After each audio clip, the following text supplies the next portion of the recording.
Welcome back to my channel. ಇವತ್ತಿನ ವಿಡಿಯೋದಲ್ಲಿ very famous ತಾಯಿ ರೆಸಿಪಿಯನ್ನು ತಗೊಂಡು ಬಂದಿದ್ದೀನಿ. ತಾಯಿ ರೆಸಿಪಿ ಅಂದ ತಕ್ಷಣನೇ ಎಲ್ರಿಗೂ ನೆನಪಾಗೋದು ಟೋಮ್ಕಾ ಗಾಯ್ ಸೂಪ್. ಇದು ತುಂಬಾ ಫೇಮಸ್. ಎಲ್ಲಾ ಕಡೆ ಈ ಸೂಪನ್ನ ಕೇಳಿ ತಗೊಳ್ತಾರೆ. ಕೊರಿಯನ್ ಶಾಪ್ಗಳಲ್ಲಿ ಮತ್ತೆ ಕೊರಿಯನ್ ರೆಸ್ಟೋರೆಂಟ್ಗಳಲ್ಲಿ, ತಾಯಿ ರೆಸ್ಟೋರೆಂಟ್ ಅಲ್ಲಿ ತಾಯಿ ಸೂಪನ್ನ ಮಿಸ್ ಮಾಡೋದೇ ಇಲ್ಲ, ಅಷ್ಟು ಚೆನ್ನಾಗಿರುತ್ತೆ. ಇದನ್ನ ಕಾಫ್ ಬಂದಾಗ ಅಮೆರಿಕನ್ಸ್ ತುಂಬಾ ಜನ ತಗೊಳ್ತಾರೆ. ನಾವಂತೂ ಪ್ರತಿ ವರ್ಷ ಒಂದ್ 2-3 ಸರಿನಾದ್ರೂ ತಾಯಿ ಸೂಪನ್ನ ಪ್ರಿಫರ್ ಮಾಡ್ತೀವಿ. ಅದಕ್ಕೆ ನಾನು ತುಂಬಾ ಕಷ್ಟಪಟ್ಟು 7 ವರ್ಷದ ನಂತರ ಫೈನಲ್ ಆಗಿ ಬೆಸ್ಟ್ ರೆಸಿಪಿಯನ್ನ ಮಾಡೋದನ್ನ ಮನೆಯಲ್ಲೇ ಕಲ್ತಿದ್ದೀನಿ. ಅದನ್ನ ನಾನು ಇವಾಗ ನಿಮ್ಗೆ ತೋರಿಸ್ತಾ ಇದ್ದೀನಿ. ಮೊದಲಿಗೆ ನಮಗೆ ಬೇಕಾಗಿರುವಂತ ಸಾಮಾನುಗಳು ಲೆಮನ್ ಗ್ರಾಸ್ ನ ನಾವು ಸ್ವಲ್ಪ ಜಜ್ಜಿ ರೆಡಿ ಮಾಡ್ಕೋಬೇಕು. ಅದ್ರ ಜೊತೆಗೆ ಗಲಂಗಲ್ ಅಂತ ಸಿಗುತ್ತೆ. ಇದು ಕೊರಿಯನ್ ಶಾಪ್ ಗಳಲ್ಲಿ ತುಂಬಾ ಫೇಮಸ್. ಕರ್ನಾಟಕದಲ್ಲೂ ಕೂಡ ಸಿಗುತ್ತೆ. ಇದರ ಹೆಸರನ್ನ ನಾನು ಡಿಸ್ಕ್ರಿಪ್ಷನ್ ಬಾಕ್ಸ್ ಅಲ್ಲಿ ಕೊಟ್ಟಿರ್ತೀನಿ. ಗಲಂಗಲ್ ರೂಟ್ ನೋಡೋದಕ್ಕೆ ಜಿಂಜರ್ ರೂಟ್ ತರಾನೇ ಇರುತ್ತೆ, ತುಂಬಾ ಗಟ್ಟಿಯಾಗಿರುತ್ತೆ. ಇದು ಸಿಗದೆ ಇರೋರು ಜಿಂಜರ್ ಕೂಡ ಕಟ್ ಮಾಡಿ ಹಾಕೊಳ್ಬಹುದು. ನಾನೀಗ ಒಂದು ಪೀಸ್ ಗಲಂಗಲನ್ನ ಕಟ್ ಮಾಡಿ ಇದನ್ನ ಜಜ್ಜಿ ಅದನ್ನು ಕೂಡ ರೆಡಿ ಮಾಡಿ ಇಟ್ಕೊಳ್ತಾ ಇದ್ದೀನಿ. ಲೆಮನ್ ಗ್ರಾಸು ಗಲಂಗಲ್ಲು ಎರಡೂ ಚೆನ್ನಾಗಿ ಜಜ್ಜಿ ನೀರೊಳಗಡೆ ಹಾಕಿ ಸ್ವಲ್ಪ ಪೆಪ್ಪರ್ ಅನ್ನ ಹಾಕಿ 1.5 ಲೀಟರ್ ಅಷ್ಟು ನೀರ್ ಹಾಕಿ ಚೆನ್ನಾಗಿ ಮರಳಿಸ್ಕೊಳ್ಬೇಕು. ಟೋಮ್ಕಾ ಗಾಯ್ ಸೂಪ್ಗೆ ಇನ್ನೊಂದು ಮೇನ್ ಇಂಗ್ರೀಡಿಯೆಂಟ್ ಲೆಮನ್ ಲೀಫ್ ಇಲ್ಲ ಅಂತ ಹೇಳಿದ್ರೆ ನಾವು ಲೆಮನ್ ಸ್ಕಿನ್ ಅನ್ನೇ ನಾವು ಗ್ರೇಟ್ ಮಾಡಿ ಹಾಕೊಳ್ಬಹುದು. ಇದರಿಂದ ಲೆಮನ್ ಲೀಫ್ ಫ್ಲೇವರ್ ಏನಿದೆಯೋ ಅದು ನಮಗೆ ಟೋಮ್ಕಾ ಸೂಪ್ಗೆ ಸಿಗುತ್ತೆ. ತುಂಬಾ ಚೆನ್ನಾಗಿರುತ್ತೆ. ಸ್ವಲ್ಪ ಬಿಟರ್ ಬರದೇ ಇರೋ ರೀತಿ ಮೇಲೆ ಮಾತ್ರ ಸ್ಕ್ರಾಚ್ ಮಾಡಿ ನೋಡಿ, ಈಗ ನಾನು ತೋರಿಸ್ತಾ ಇದ್ದೀನಲ್ಲ ಆ ರೀತಿ ಬರೀ ಸ್ಕಿನ್ ಅನ್ನ ಮಾತ್ರ ತಗೊಂಡು ನಾವು ಈ ಸೂಪ್ ಅಲ್ಲಿ ನಾವು ಆಲ್ರೆಡಿ ನೀರ್ ಹಾಕೊಂಡು ಮತ್ತೆ ಲೆಮನ್ ಗ್ರಾಸು ಮತ್ತೆ ಗಲಂಗಲ್ ರೂಟು ಎರಡೂ ಹಾಕಿದೀವಲ್ವಾ, ಅದ್ರ ಜೊತೆಗೆ ಇದನ್ನು ಕೂಡ ಹಾಕಿ ನೋಡಿ ಈ ರೀತಿ ಗ್ರೇಟ್ ಮಾಡಿ ಹಾಕಿದೀನಿ. ಈಗೆಲ್ಲ ಚೆನ್ನಾಗಿ ಒಂದು ಅರ್ಧ ಗಂಟೆ ಟೈಮು ಸ್ಲೋ ಆಗಿ ಕುಕ್ ಆಗಬೇಕು. ಅದರಲ್ಲಿರುವಂತ ರಸ ಎಲ್ಲ ಹೊರಗಡೆ ಬರುತ್ತೆ. ಆ ರೂಟ್ ಅಲ್ಲಿರುವಂತ ಫ್ಲೇವರ್ ಆರೋಮಾ ಎಲ್ಲ ನೀರ್ಗೆ ಇಟ್ಕೊಳ್ಳುತ್ತೆ. ಅಷ್ಟು ಬರೋವರೆಗೂ ಚೆನ್ನಾಗಿ ಬೇಯಿಸೋದಕ್ಕೆ ಅರ್ಧ ಗಂಟೆ ಟೈಮ್ ಬೇಕು. ಅರ್ಧ ಗಂಟೆ ಆದ್ಮೇಲೆ ಅದನ್ನ ಕಂಪ್ಲೀಟ್ ಆಗಿ ಎಕ್ಸ್ಟ್ರಾಕ್ಟ್ ಮಾಡ್ಕೊಳ್ಳಿ. ಲೆಮನ್ ಗ್ರಾಸು ಗಲಂಗಲ್ ಮತ್ತೆ ಸ್ವಲ್ಪ ಮೆಣಸಿನ ಪೌಡರ್ ಹಾಕಿ ಚೆನ್ನಾಗಿ ನೀರ್ನ ಕುದಿಸಿದನ್ನ ಅದನ್ನ ತೆಗೆದು ನಾವು ಮತ್ತೆ ಟ್ರಾನ್ಸ್ಫರ್ ಮಾಡ್ಕೊಳ್ಳೋಣ. ಈಗ ನಮಗೆ ಬೇಕಾಗಿರುವಂತದ್ದು 2 ನಾರ್ಮಲ್ ಬಟನ್ ಮಶ್ರೂಮ್, ಅದ್ರ ಜೊತೆಗೆ ಬೀಚ್ ಮಶ್ರೂಮ್ ಕೂಡ ಸಿಗುತ್ತೆ. ಅದು ಕೂಡ ನಾವು ಉದ್ದುದಾಗಿ ಕಟ್ ಮಾಡ್ಕೊಂಡು ಅದನ್ನೇನು ಬ್ರೇಕ್ ಮಾಡೋ ಅವಶ್ಯಕತೆ ಇಲ್ಲ. ರೂಟ್ ಅನ್ನ ಕಟ್ ಮಾಡಿ ಚೆನ್ನಾಗಿ ವಾಶ್ ಮಾಡಿ ಇಟ್ಕೊಳ್ಳಿ. ಬಟನ್ ಮಶ್ರೂಮ್ ಈ ರೀತಿ ಉದ್ದುದಾಗಿ ಕಟ್ ಮಾಡ್ಕೊಳ್ಳಿ. ಮತ್ತೆ ಬೀಚ್ ಮಶ್ರೂಮ್ ನ ಈ ರೀತಿ ಕಟ್ ಮಾಡ್ಕೊಳ್ಳಿ. ಒಂದು ಅರ್ಧ ಈರುಳ್ಳಿಯನ್ನ ಸ್ಕ್ವೇರ್ ಶೇಪ್ ಅಥವಾ ಸ್ಟ್ರೈಟ್ ಆಗಿ ಕಟ್ ಮಾಡ್ಕೊಂಡು ಅದನ್ನು ಕೂಡ ಇದ್ರೊಳಗಡೆ ಹಾಕೊಳ್ಳಿ. 1 tea spoon soya sauce, 1 tea spoon fish sauce, 1 tea spoon vinegar ಅನ್ನು ಕೂಡ ಹಾಕೊಳ್ಳಿ.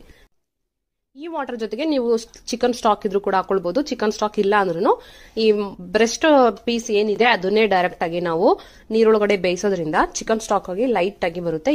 ಸ್ವಲ್ಪ ಕೊತ್ತಂಬರಿ ಸೊಪ್ಪನ್ನು ಕೂಡ ಹಾಕಿ ಬೇಯಿಸಬೇಕು. ಇದನ್ನು ಸಣ್ಣ ಉರಿಯಲ್ಲಿ ಒಂದು ಅರ್ಧ ಗಂಟೆ ಚಿಕನ್ ಎಲ್ಲ ಚೆನ್ನಾಗಿ ಬೇಯೋರ್ಗೆ ಮೂಳೆ ಎಲ್ಲ ಹಾಕಬಾರ್ದು. ಜಸ್ಟ್ ಚಿಕನ್ ಪೀಸು ಅಥವಾ ಬ್ರೆಸ್ಟ್ ಪೀಸ್ ಏನಿದೆ ಅದನ್ನು ಮಾತ್ರ ಹಾಕೊಳ್ಬೇಕು. ಇದು ಚೆನ್ನಾಗಿ ಬೆಂದಾದ್ಮೇಲೆ ಇದನ್ನ ನಾವು ಕಟ್ ಮಾಡಿ ಮತ್ತೆ ಅದರೊಳಗಡೆ ಹಾಕೊಳ್ಬಹುದು. ಫಸ್ಟೇ ಕಟ್ ಮಾಡಿ ಹಾಕಿದ್ರೆ ಪೀಸ್ ಆಗೋ ಚಾನ್ಸಸ್ ಜಾಸ್ತಿ ಇರುತ್ತೆ.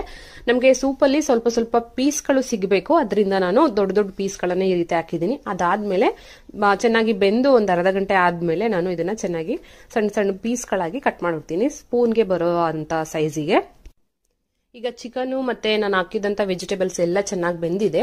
ಈಗ ನಾನು ಕೋಕೋನಟ್ ಮಿಲ್ಕ್ ನ ಹಾಕ್ತಾ ಇದ್ದೀನಿ. ಕೋಕೋನಟ್ ಮಿಲ್ಕ್ ಹಾಕೋದ್ರಿಂದ ಇದರಲ್ಲಿರುವಂತ ಟೇಸ್ಟ್ ಡಬಲ್ ಆಗುತ್ತೆ, ತುಂಬಾ ಚೆನ್ನಾಗಿರುತ್ತೆ. ಟೋಮ್ಕಾ ಗಾಯ್ ಸೂಪ್ಗೆ ಮತ್ತೊಂದು ಮೇನ್ ಇಂಗ್ರೀಡಿಯೆಂಟ್ ಕೋಕೋನಟ್ ಮಿಲ್ಕ್. ಇದನ್ನ ಸ್ವಲ್ಪ ಹೊತ್ತು ಹಾಕಿ ಚೆನ್ನಾಗಿ ಮಿಕ್ಸ್ ಮಾಡಿ ಇದು ಕೂಡ ಚೆನ್ನಾಗಿ ಒಂದು ಮರಳಬೇಕು. ಇದ್ರ ಜೊತೆಗೆ 1-2 ಚಮಚದಷ್ಟು ಬೆಲ್ಲವನ್ನ ಹಾಕಬಹುದು. ಅದಿಲ್ಲ ಅಂತ ಹೇಳಿದ್ರು ಸಕ್ಕರೆಯನ್ನ ಕೂಡ ಹಾಕೊಳ್ಬಹುದು.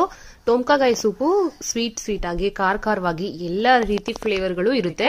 ಸ್ವಲ್ಪ ಕೊತ ಅಂತ ಕುದಿತಾ ಇರಬೇಕಾದ್ರೆ ನಾವು ಮನೆಯಲ್ಲೇ ಮಾಡಿರುವಂತ ರೆಡ್ ಚಿಲ್ಲಿ ಪೇಸ್ಟ್ ಅನ್ನ ಹಾಕಬೇಕು. ಇದು red chilli paste main ingredient. ಇದನ್ನ ನಾನು ರೆಸಿಪಿಯನ್ನ ಯಾವ ರೀತಿ ರೆಡ್ ಚಿಲ್ಲಿ ಪೇಸ್ಟ್ ಮನೆಯಲ್ಲೇ ರೆಡಿ ಮಾಡಬೇಕು ಅನ್ನೋದನ್ನ ನಾನು ನಿಮ್ಗೆ ತೋರಿಸ್ತೀನಿ. ಇದು ಸಿಕ್ಲಿಲ್ಲ ಅಂದ್ರೂ ನೀವು ಸ್ಟೋರ್ಗಳಲ್ಲಿ Korean red chilli oil paste ಅಂತ ಕೇಳಿದ್ರೆ ಕೊಡ್ತಾರೆ. ಅದನ್ನ ನಾವು ತಗೊಂಡ್ ಬಂದು 1 ಸ್ಪೂನ್ ಅಷ್ಟು ಖಾರ ಇದರಿಂದಾನೇ ತುಂಬಾ ಬರೋದು. ತುಂಬಾ ಸ್ಪೈಸಿ ಲೆವೆಲ್ ಇದರಲ್ಲೇ first level, second level, third level ಈ ರೀತಿ 3 ಲೆವೆಲ್ ಇರುತ್ತೆ. ನಮ್ಗೆ ಎಷ್ಟು ಬೇಕೋ ಅಷ್ಟು ಖಾರನ ನಾವು ಇದರಿಂದಾನೇ ಬರೆಸಬಹುದು. ತುಂಬಾ ಚೆನ್ನಾಗಿರುತ್ತೆ. ಆ ಖಾರ ಹಾಕೋದ್ರಿಂದನೇ ಫುಲ್ ಕಲರ್ ಚೇಂಜ್ ಆಗ್ಬಿಡುತ್ತೆ. ಸೂಪ್ಗೆ ಒಂದು ರಿಚ್ ಲುಕ್ ಅನ್ನೋದು ಆಡ್ ಆಗ್ಬಿಡುತ್ತೆ. ಈ ಸೂಪ್ಗೆ ಆಯಿಲ್ ಅವಶ್ಯಕತೆ ಇರಲ್ಲ. ರೆಡ್ ಚಿಲ್ಲಿ ಪೇಸ್ಟ್ ಅಲ್ಲೇ ನಾವು ಆಯಿಲ್ ಹಾಕಿರ್ತೀವಲ್ಲ, ಅದೇ ಇಲ್ಲಿಗೆ ಆಡ್ ಆಗುತ್ತೆ. ಅದ್ರ ಜೊತೆಗೆ ನಾವು ಮಿಲ್ಕ್, ಕೋಕೋನಟ್ ಮಿಲ್ಕ್ ನ ಕೂಡ ಉಪಯೋಗಿಸಿದ್ವಲ್ಲ, ಇದರಲ್ಲಿ ಕೂಡ ಸ್ವಲ್ಪ ಲೈಟ್ ಆಗಿ ಆಯಿಲ್ ಅನ್ನೋದು ಬರೇ. ಈಗ ಚಿಕನ್ ಎಲ್ಲ ಬೆಂದಿದೆಯಲ್ಲ ನೋಡಿ, ಈಗ ಚಿಕ್ಕದಾಗಿ ಸಣ್ಣ ಸಣ್ಣ ಪೀಸ್ಗಳಾಗಿ ಕಟ್ ಮಾಡ್ಕೊಳ್ತಾ ಇದ್ದೀನಿ. ನೀವು ಸಪರೇಟ್ ತೆಗೆದು ನೀವು ನಾರ್ಮಲ್ ಆಗಿ ಚಾಪ್ ಮಾಡಿ ಕೂಡ ಹಾಕ್ಬೋದು. ನಾನು ಡೈರೆಕ್ಟ್ ಆಗಿ ಇಲ್ಲೇನೆ ಸಿಸರ್ ಅಲ್ಲಿ ಚಾಪ್ ಮಾಡಿ ಅದ್ರೊಳಗಡೆನೆ ಮತ್ತೆ ಹಾಕ್ತಾ ಇದ್ದೀನಿ. ಇದೆಲ್ಲ ಹಾಕಾದ್ಮೇಲೆ ಚೆನ್ನಾಗಿ ಬೆಂದಿರುತ್ತೆ ಅಲ್ವಾ.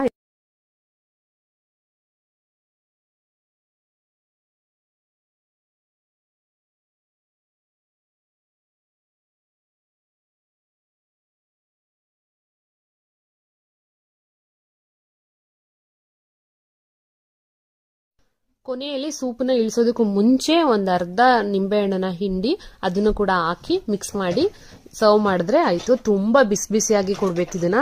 ತುಂಬಾ ಬಿಸಿ ಬಿಸಿಯಾಗಿ ಅದು ಸೂಪ್ ಕುಡಿತಾ ಇದ್ರೇನೆ ಮತ್ತೆ ಇನ್ನೊಂದೆರಡು 3 ಬೌಲ್ ಅಷ್ಟು ಸೂಪ್ನ ಕುಡಿಬೇಕು ಅನ್ನಿಸ್ತಾ ಇರುತ್ತೆ. ಅಷ್ಟು ಡಿಲಿಷಿಯಸ್ ಆಗಿರುತ್ತೆ ಈ ಸೂಪ್ನ. ಮತ್ತೆ ಇನ್ನೊಂದ್ಸರಿ ಮನೆಯಲ್ಲಿ ಟ್ರೈ ಮಾಡಬೇಕು ಅನ್ನಿಸ್ತಾ ಇರುತ್ತೆ. ಸೊ ಈ ವಿಡಿಯೋ ನಿಮ್ಗೆ ಇಷ್ಟ ಆದ್ರೆ ಲೈಕ್ ಮಾಡಿ, ಶೇರ್ ಮಾಡಿ, ಸಬ್ಸ್ಕ್ರೈಬ್ ಮಾಡಿ. ಟೋಮ್ಕಾ ಗಾಯ್ ಸೂಪ್ ತಾಯಿ ರೆಸ್ಟೋರೆಂಟ್ ಅಲ್ಲಿ ಯಾರಾದ್ರೂ ನೀವು ಹೋಗಿ ಒಂದ್ಸರಿ ವಿಸಿಟ್ ಮಾಡಿದ್ರೆ ಟೋಮ್ಕಾ ಗಾಯ್ ಸೂಪ್ ಅಂತ ಕೇಳಿ ತಗೊಂಡು ಆರ್ಡರ್ ಮಾಡಿ ಕುಡೀರಿ. ತುಂಬಾ ಡಿಲಿಷಿಯಸ್ ಆಗಿರುತ್ತೆ. ಮತ್ತೆ ಅದಕ್ಕೆ ನೀವು ಫಿದಾ ಆಗ್ಬಿಡ್ತೀರಾ. ಮತ್ತೆ ಮತ್ತೆ ಎಲ್ಲೇ ಹೋದ್ರೂ ಟೋಮ್ಕಾ ಸೂಪ್ಗೋಸ್ಕರ ತಾಯಿ ರೆಸ್ಟೋರೆಂಟ್ ಆಗಲಿ, ಕೊರಿಯನ್ ರೆಸ್ಟೋರೆಂಟ್ ಆಗಲಿ, ಜಪಾನೀಸ್ ರೆಸ್ಟೋರೆಂಟ್ ಗಳಲ್ಲಾಗಲಿ ಹೋಗಿ ಕೇಳ್ತೀರಾ. ಅಷ್ಟು ಡಿಲಿಷಿಯಸ್ ಆಗಿರುತ್ತೆ. ಸೊ ನೋಡಿದ್ರಲ್ಲ, ಇದು ಇವತ್ತಿನ ವಿಡಿಯೋ. ಈ ವಿಡಿಯೋ ನಿಮ್ಗೆ ಇಷ್ಟ ಆಗಿದೆ ಅಂತ ಭಾವಿಸ್ತಾ ಈ ವಿಡಿಯೋ ಲೈಕ್ ಮಾಡಿ, ಶೇರ್ ಮಾಡಿ, ಸಬ್ಸ್ಕ್ರೈಬ್ ಮಾಡಿ. ಮತ್ತೊಂದು ಹೊಸ ವಿಡಿಯೋದಲ್ಲಿ ನಿಮ್ಮನ್ನ ಭೇಟಿ ಮಾಡ್ತೀನಿ. ಅಲ್ಲಿವರೆಗೂ ಎಲ್ರಿಗೂ ನಮಸ್ಕಾರ.